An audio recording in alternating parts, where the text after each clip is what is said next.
Caminho, Verdade e Vida, Emmanuel Chico Xavier. Capítulo 2. Segue-me tu. Disse-lhe Jesus: se eu quero que ele fique até que eu venha, que te importa a ti? Segue-me tu. João 21:22. Nas comunidades de trabalho cristão, muitas vezes observamos companheiros altamente preocupados com a tarefa conferida a outros irmãos de luta. É justo examinar, entretanto, como se elevaria o mundo se cada homem cuidasse de sua parte nos deveres comuns, com perfeição e sinceridade. Alguns de nossos amigos foi convocado para obrigações diferentes. Confortemo-lo com legítima compreensão.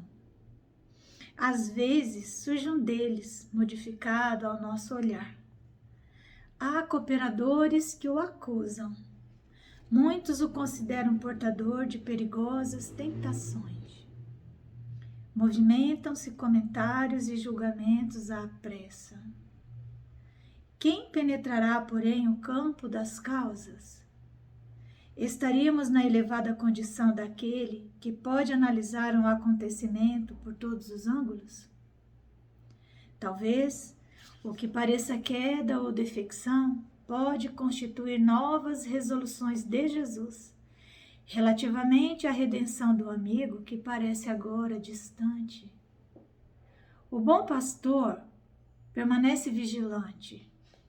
Prometeu que das ovelhas que o Pai lhe confiou, nenhuma se perderá.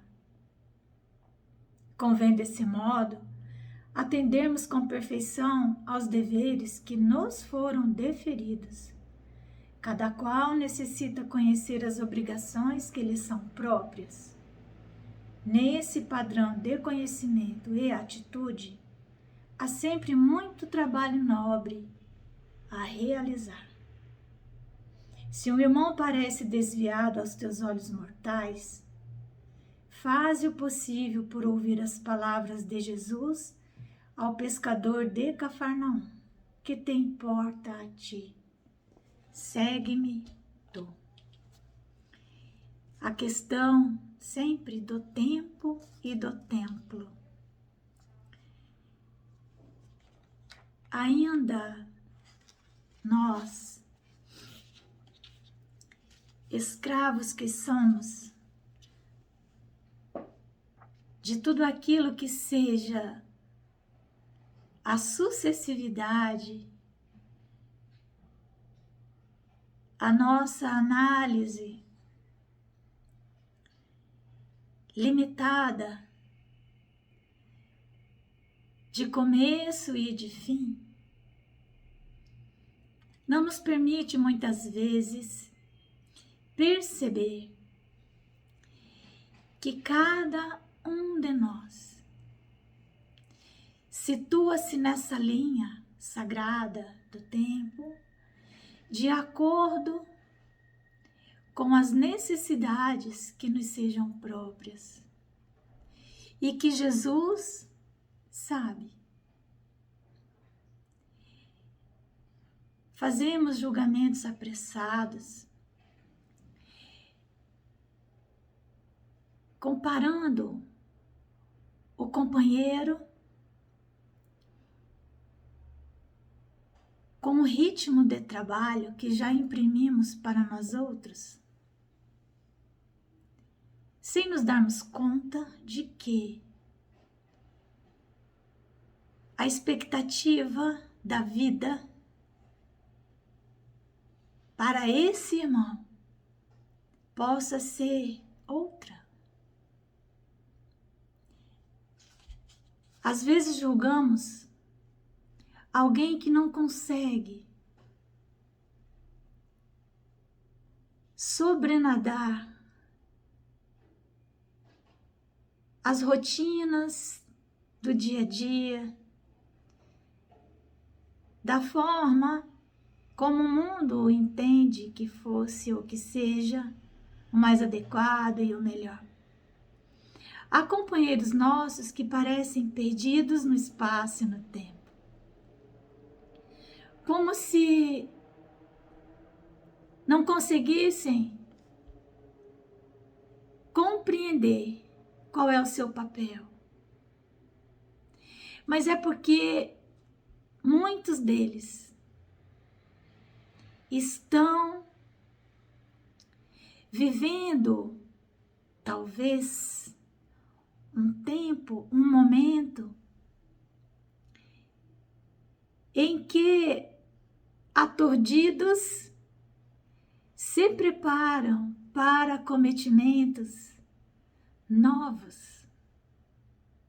Muitas almas que vivenciaram experiências por várias encarnações, experiências nas quais vieram se aperfeiçoando pela repetição, pelos estudos em torno daquelas questões, e então atingiram um nível de conhecimento significativo, retornam ao mundo corporal para iniciar experiências diferentes para as quais não estão com a familiaridade que tinham nas vivências anteriores. Então nos defrontamos com irmãos que parecem perdidos, distantes, com dificuldades de se adaptarem às regras da sociedade, ao mundo como ele está colocado. E então, eles são surpreendidos muitas vezes por nós com um olhar distanciado, confusos. O que está acontecendo com esses nossos irmãos? Eu gosto de pensar que nós, quando passamos a executar tarefas com habilidade extrema, então a velocidade com que as realizamos é imensa. Quando na reencarnação nos são colocadas outras experiências e outros desafios, então a alma, ela faz um estacato. É como se ela viesse numa velocidade e ela precisa mudar a direção. Então ela faz uma curva. E ao fazer essa curva para mudar a direção, a impressão que temos é que ela está parada. Mas é porque ela está se realinhando, se reajustando. E dá a impressão que ela parou. Mas é porque ela precisa diminuir a velocidade para fazer a curva, para mudar a direção.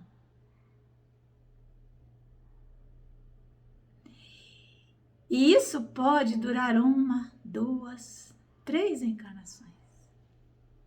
E nós fazemos julgamentos apressados. Estamos nos considerando em situação melhor porque nossa velocidade é maior nessas experiências. Nessas tarefas, já estamos habituados. Mas esse companheiro que iniciou conosco, mas que não consegue, ele não deslancha. É como se ele estivesse num estado quiescente, no estado de semente, aguardando a quebra da dormência para reiniciar a subida ou a mudança de rota. Então, diz Jesus, se eu quero que ele fique até que eu venha, que te importa a ti? Segue-me tu, porque Jesus é o Senhor da vida, é o Senhor do tempo, é o Senhor da verdade. Olhemos para esses companheiros que às vezes parecem anestesiados. Olhemos, procuremos compreendê-los em maior profundidade. Que Jesus nos abençoe.